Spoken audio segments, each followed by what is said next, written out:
Lipton Tea and Lipton Soup present Inner Sanctum Mystery, starring Irene Wicker.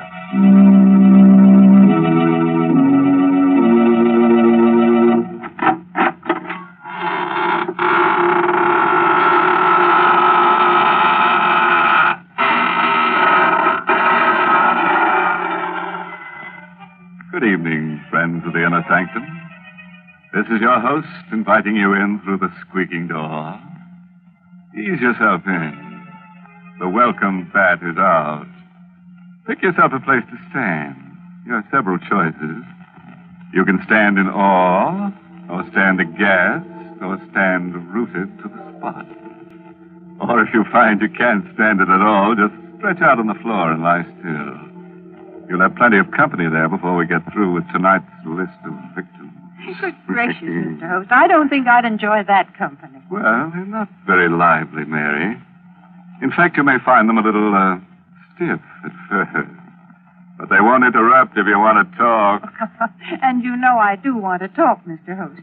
So suppose you go greet your other visitors while I have a little chat with our Lipton listeners. You know, folks, sometimes when you're trying to describe a thing, you find it's very hard to think of just the right word. But that doesn't apply when you set out to describe Lipton tea. For Lipton is so different from other teas. Its flavor is so extra special that there's a special word to describe it. Brisk. Yes, brisk is the tea expert's word for full-bodied, tangy flavor. Oh, but then why bother with words when Lipton's itself can tell you so much more? You'll taste the difference right away and discover how much Lipton's brisk flavor adds to your enjoyment. Yes, with Lipton's, you get all the goodness nature puts into tea. So for deep-down satisfaction, folks, fill your cup with brisk-flavored Lipton tea. That's a good idea, Mary. And now, friends, if you'll just reach over and switch off those harsh, bright lights, we'll begin our story of The Creeping Wall by Sigmund Miller, starring Irene Wicker in the role of Karen Jeremy. Just let the soothing darkness envelop you like a straitjacket. You'll be surprised how nervous you'll feel. Here's Karen now. Can you think of anything more absurd than being afraid of the walls in your own home? Why I should feel that way, I don't know. My husband Horace seems to think it's just a case of nerves. Walls are just made of wood and plaster. Still, they give me a queer feeling. Once, while sitting alone and reading, I had an odd sensation that the walls were tilting. I looked up. Sure enough, they were all leaning toward me. I closed my eyes, but when I opened them again, they were all straight again. Oh, it was a horrible experience. But a much worse thing happened to me last night. I was asleep, dreaming that I was sitting in front of my vanity, making myself pretty. I was alone. It was late at night. Suddenly, I noticed through the vanity mirror that the wall behind me was a little closer. I sat quite still for a moment, and I turned round, and it was closer. You have to experience it to know what a dreadful feeling that is. Then I heard a crunching sound. The opposite wall also had moved nearer. I screamed. But it was only a whisper. Then all the four walls began to hem me in. They moved nearer and nearer. I could feel the cold of the walls filling the remaining space of the room. I was going to be crushed to death. There was a book of matches on the vanity. I lit a match and held it near the cold walls. They stopped moving. They were afraid of the heat. Then the match went out. The walls began to move again. I lit another match. They stopped. I held it until it burned itself out in my hand. I frantically lit another one. The last. It flared up, and then it died out. The walls began to move. They were just inches away now. And one of them touched my hand, icy cold and dreadful. In an agony of terror, I beat against the walls, and then I screamed with every breath of life in me.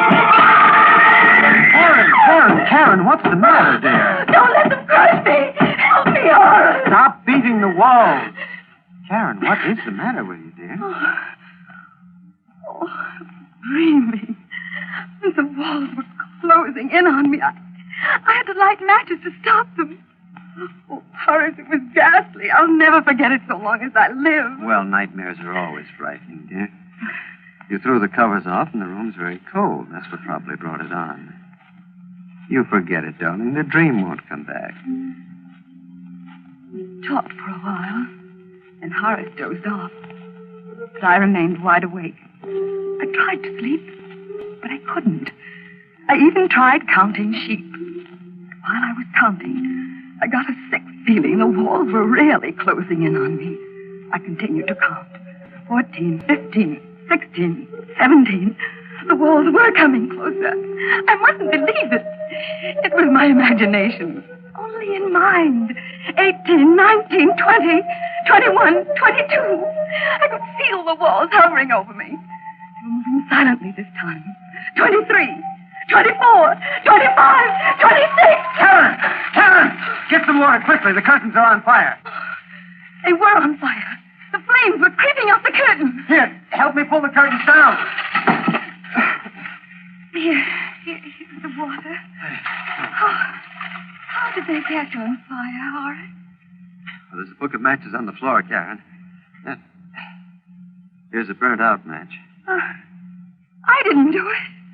Oh, believe me, Horace, I swear I didn't. Darling, you haven't been feeling well lately. I think you ought to see Dr. Gustafson. I'm you sure don't that... believe me. I wouldn't do anything like that. I couldn't. You probably weren't aware of it. Probably nothing serious. Dr. Gustafson's a very good man. Now, Karen. Don't be a baby, darling. All of us get ill sometimes.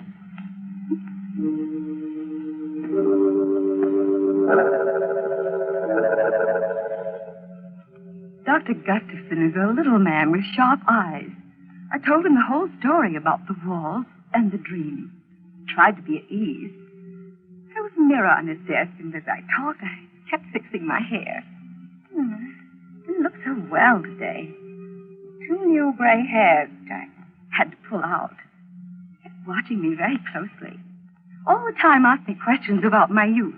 I told him everything, even about winning the beauty contest when I was 17. He seemed very interested.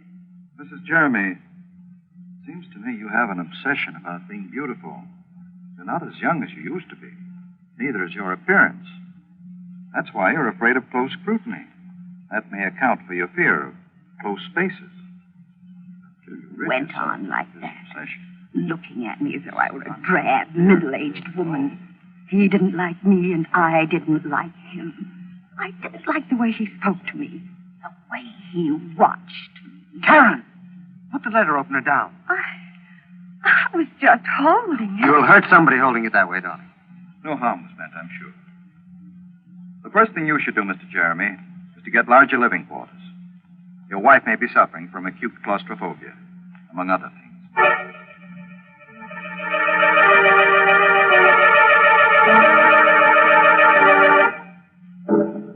I was glad the visit to that horrid little Dr. Gustafson didn't influence Horace at all. He still loved me. Told me I was the loveliest woman in all the world. One day he came home in great excitement. Darling, I've got a wonderful surprise for you. I've just bought the famous meadow mansion. Oh, Horace, do be careful. You must my hair. What is this meadow mansion? Well, it belonged to John Aiken. You know, the famous naturalist. Mm-hmm. He was killed, poor fellow, in an auto accident. It's a huge house, and you won't be troubled by walls ever. Come on now, darling. We have to see the agent and sign lots of papers. We went to the agent's office. Mr. Swanson was his name. A very friendly old man. He kept looking at me all the time he was talking. Mr. Swanson, we'd like to take occupancy of the house right away. I don't think it's a good idea, Mr. Jeremy. You see, there's still a lot of Mr. Aiken's property in the house, and... Oh, well, we don't mind that. You don't understand. It's specimens Mr. Aiken's left there, animals and snakes. They're waiting to be shipped to the zoo. Well, there's nothing to worry about. They're in cages, aren't they? It'd be very unpleasant if they weren't. Scared to death of snakes myself. If we only wait a few more days, they'll all be shipped out. Oh, don't worry about it. We'll leave the animals strictly alone. We've just got to move in right away. Well, the house is so big, I guess you can manage. Here are the keys, and good luck to you both.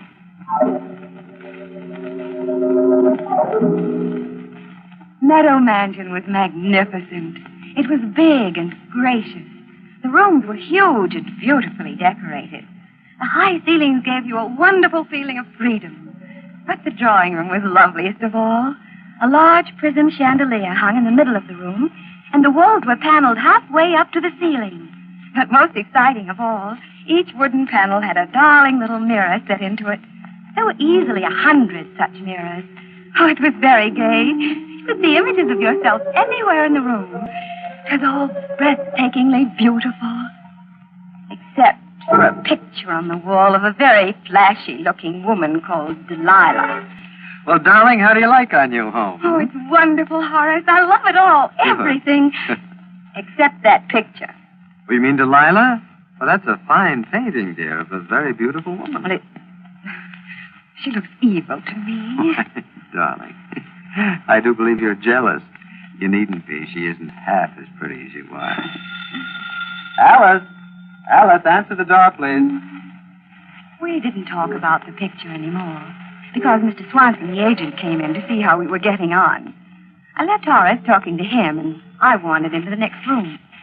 There were a dozen cages standing near the fireplace, ready to be shipped off to the zoo. There were mostly snakes and lizards in the cages. All of them were quite motionless, except one.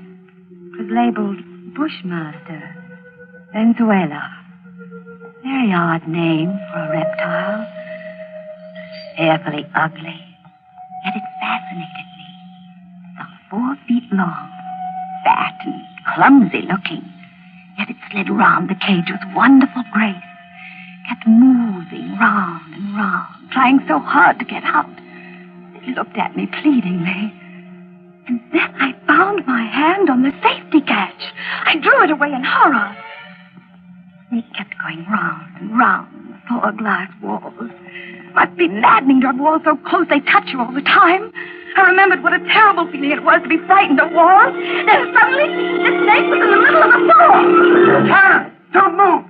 Good heavens, it's out of the cage. Stand still, Karen. I didn't move. Not one bit. I wasn't frightened. I was only wondering how it had escaped from the cage. The snake lay there in the middle of the floor with its head up, hissing. And it started to move. It slid in a wide circle toward Horace and Mrs. Swanson. It's coming towards me. I've got to get out of here. Don't run! But he didn't listen to Horace. He started running and the snake struck him. It struck him twice in the left. Then he continued running past me. Then suddenly he fell. Horace picked up a chair. He smashed it down on the snake. He smashed it again and again and again until it was dead. His body, it's swelling. He's dying. I didn't open the cage. I swear to you I didn't. It got out by itself. Oh, the door must have been loose. Please believe me, Horace. I didn't open it. I couldn't have opened it. You must believe me. You must. Oh, you must.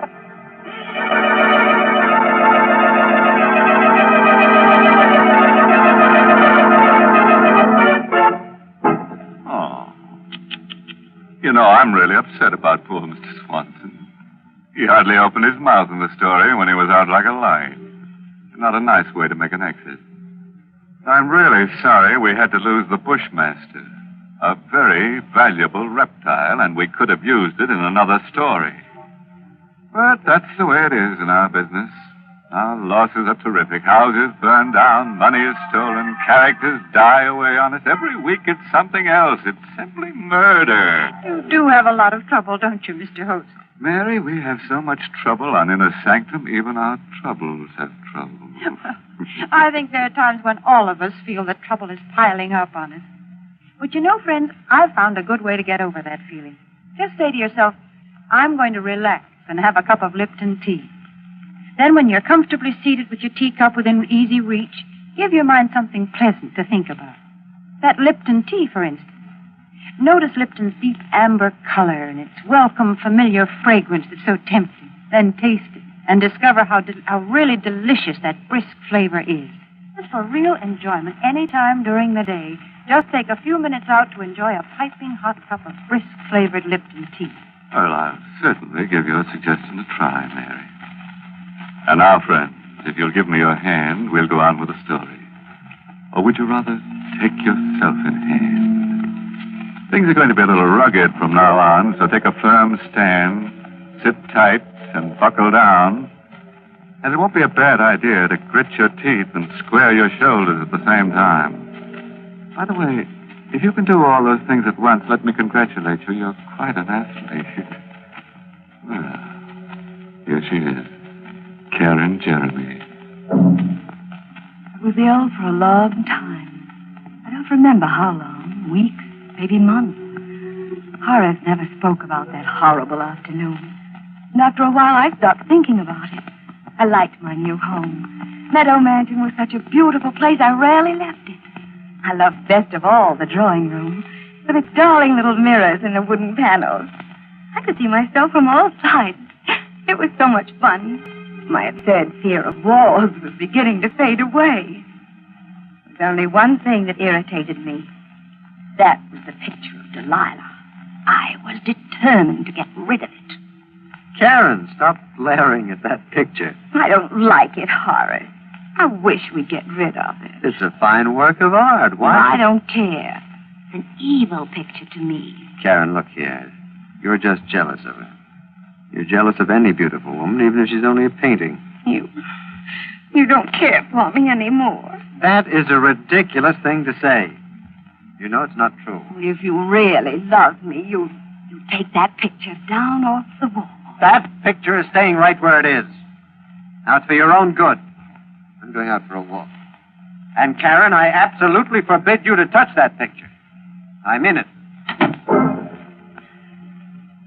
I sat there for quite a while, staring at that picture that was upsetting my life with Horace. He was always kind and gentle with me. For the first time he'd ever lost his temper.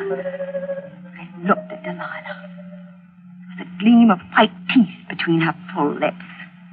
She was an abandoned-looking thing. Her long hair cunningly untidy.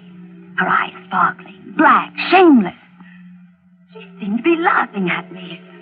I made up my mind. Horace would understand. I got a knife from the kitchen. And I pulled a chair over to the picture. And I stood up on the chair, then began to slash down the length of the picture.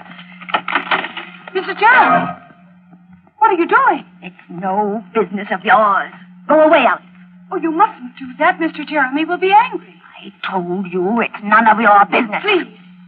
Please come down off that chair. You're destroying a beautiful painting. You meddling little fool. I'll teach you to interfere. Mrs. Jeremy, I've put up with you for a long time. Nobody's ever dared to slap me. You vicious, miserable hag. That's what you are, a hag. For years I've pampered you. I've always told you how beautiful you were, how lovely you looked. Well, maybe you were beautiful once, but now you're just a self-centered, haggard old woman. But just look at your face. She was lying on the floor, silent, bleeding. I didn't stab her. It wasn't me. It couldn't be me. I wouldn't do such a thing. I looked at myself in the paneled mirror. I looked pale. My hair was all untidy. And I thought of Horace. He would never believe I didn't do it. He'd look at me in that piercing, sad way. No, he mustn't see the body. I must hide it before he gets back. I dragged her over to the closet. And then I hid her body in the corner. I locked the door with a key. There was blood on my hand. I don't know how it got there, but I had to wash it off. And the knife, I threw it in the garbage pail. There was blood on the carpet, too. I took a scatter rug and carefully placed it over the spot. And I sat down and waited for Horace to come home. The room was very queer. The chandelier seemed to be lower. All the walls, they seemed to be closer. I sat there fighting off that old terror, praying and praying that Horace would come home. As soon as he came, I'd put my arms around him and never let him go again. Never let him go. And I heard the doorknob turning. I hurried over to the door. Hello, Karen. Oh, darling, I'm so sorry. It was all my fault. Please forgive me, Horace. I can't bear your being angry with me. Please say you forgive me. That's all right, Karen. I shouldn't have lost my... What happened to the painting? It's cut. I did it. I don't know what came over me. But you see, I didn't cut it all. I stopped. It's just cut a little. I can repair it. It'll be just as good as new. I'll never do it again. I swear I'll never touch it. Well, it's not too badly damaged. I'll get Alice to take it over to the art shop. Maybe they can repair it. Oh, Alice isn't here. She's gone to get your blue coat from the tailor's. Karen, that is not true. Alice got that coat this morning. Where is she? I don't know where she is. Karen, you do know. Where is she? She was here just a little while ago. She must have gone out. Alice! Alice! I'm going to find her. No. Please don't leave me. Please, Horace. You must tell me where she is, Karen. I can't remember. I can't remember anything. Karen, did you do anything to her? No, nothing. You are not telling me the truth. Something has happened to her and you're hiding it. Now, I'm going to find her. She must be somewhere. No, she isn't in the house. How do you know she's not here if you don't know where she is? I didn't mean that. I'm going to look around. All right. There's blood on the floor near the closet. Yes, I cut my finger. The closet is locked. Have you the key, Karen? No, I don't have it. Karen, give me that key.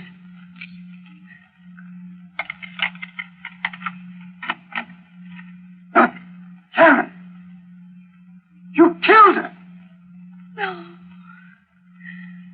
I didn't kill her. I couldn't do such a thing. I saw her lying there on the floor, so I hid her in the closet because I didn't think you'd believe me. But I didn't kill her. I didn't do it. I'm going to get Dr. Gustafson, Karen. Maybe he can No, help. please don't go. I can't bear being alone. The walls, they'll crush me if you leave. I'll be back as soon as I can. He left me in the room all alone. I looked at myself in the mirror. All my beauty was gone. I looked haggard. I wasn't beautiful anymore. My face was all wrinkled and pale. My hair hung down lifelessly. I was ugly. I mustn't let Horace see me now. I looked evil. I bolted the door. I didn't want him to come back and see me looking this way. He would hate me. The walls were moving again. They were very clever. They waited for Horace to leave. They were afraid of him. I looked at myself again in the mirror. There were dozens of me. Then something very strange happened. All the images of me began to come out of the mirrors, right into the room. It was incredible. They were all ugly. They kept coming out of one mirror, going back into another. I watched them. They began to move very fast, in and out, in and out, in and out. It made my eyes hurt to watch them. The walls were moving slowly, but they couldn't fool me. I knew they were moving because the picture of Delilah was nearer than ever. She was still laughing at me. I could even hear her laughing. She pushed one leg out of the picture frame, then the other. She came slowly toward me. Hello, Karen.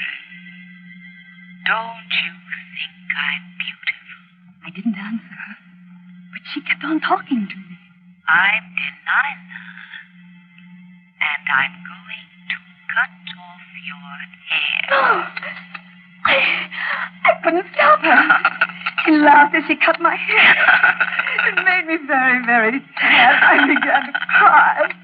She began to cut faster and faster because the walls were very close now. I could even feel their coldness. Don't be frightened, Karen. I turned around. A man I never had seen before. He had a kind, good face.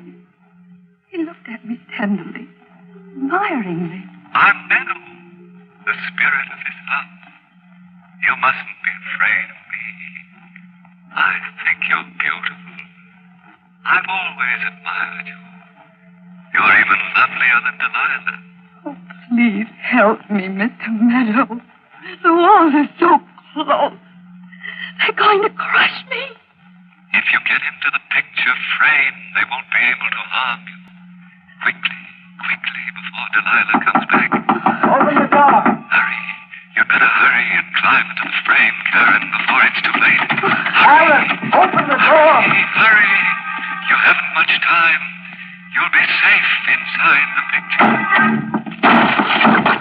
Merciful heaven, her head in the picture frame. Karen, you've cut your hair off. It's amazing. She looks 20 years younger. And she's beautiful. I'm safe now, darling. The wolf can never get me. Ever.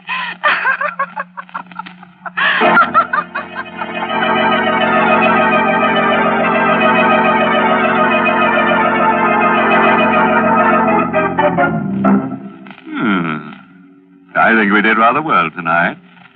Two of our characters were gathered to their forefathers. I'm sort of sorry about that maid. She seemed like a nice sort, and I don't think it was quite kind to be so cutting to her. But that renting agent, you couldn't get an apartment out of him anyhow. As for our heroine, it's true we didn't kill her off, but we certainly framed her. Well, it couldn't have been a very pretty picture, Mr. Host.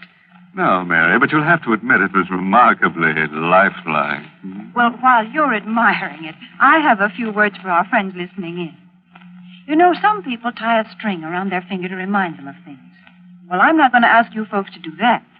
All I want you to do is just remember all the good things I've told you about Lipton tea, and let them remind you to get a package of Lipton's tomorrow. Lipton's wonderful brisk flavor, its full-bodied goodness mean more contentment in your teacup. Remember, Lipton's is the tea that gives you extra pleasure and extra satisfaction.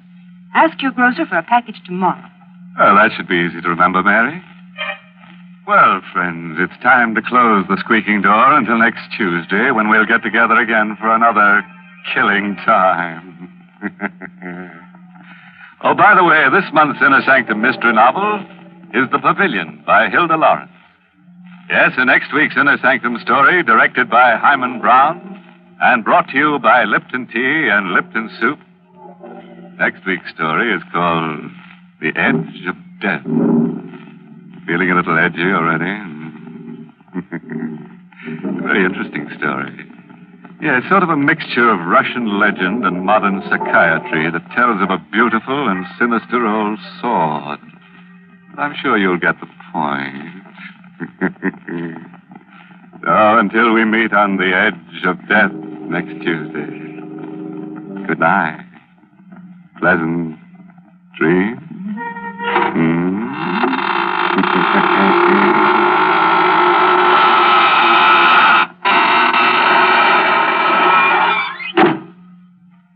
Here's a grand dish to get your dinner off to a good start. Lipton's Noodle Soup. It has all the homemade goodness and real chickeny flavor your family loves. Lipton's Noodle Soup is seasoned to perfection, and it's full of tender, golden noodles. Hard to prepare? Not a bit. It takes only a few quick minutes from package to soup plate. Economical, too. Costs less and makes lots more than canned soups. So get Lipton's Noodle Soup mix tomorrow. And don't forget to tune in next Tuesday night for another Inner Sanctum mystery. This is CBS, the Columbia Broadcasting System.